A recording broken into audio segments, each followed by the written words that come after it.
जनूब मगरब मानसून तेलंगाना के साथ साथ मुल्क के मुख्तलिफ मुकामात से दस्तबरदार हो गया है। महाराष्ट्र और तेलंगाना के बाज़ मुकामात और इलाकों से भी इसके दस्तबरदार होने के लिए मौजूद हालात हैं। महकमा मौसमियात ने मंगल को कहा कि महाराष्ट्र तेलंगाना के बाज़ मुकामात के साथ साथ कर्नाटक के बाज़ मुकामात पर जनूब मगरब मानसून की दस्तबरदारी के लिए हालत साजगार है।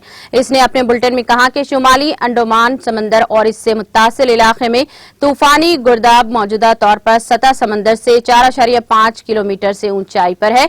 इसके जेरे असर आइंदा 48 घंटों के दौरान मशरकी वसता खलीज बंगाल और मुत्तासिल शुमाली अंडमान में हवा के कम दबाव का इलाका बनने का इम्कान है कि आइंदा 24 घंटों के दौरान ये मगरिब शुमाल मगरिब की सिमत पेशकदमी करते हुए जनूबी ओडिशा शुमाली आंध्र प्रदेश के साहिल पर पहुंचेगा।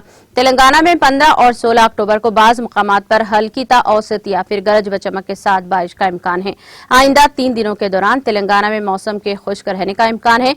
जनूब मगरब मानसून तेलंगाना में गुज़िश्ता 24 घंटों के दौरान कमजोर पड़ गया है। नाज़रीन, हमारे टीटीवी न्यूज को सब्सक्राइब करें, बेल आइकॉन को प्रेस करें, शेयर करें और लाइक करना ना भूलें। और किसी भी एडवर्टाइजमेंट के लिए हमारे इस नंबर पर कांटेक्ट करें। हमारा नंबर है 9550102020 पर।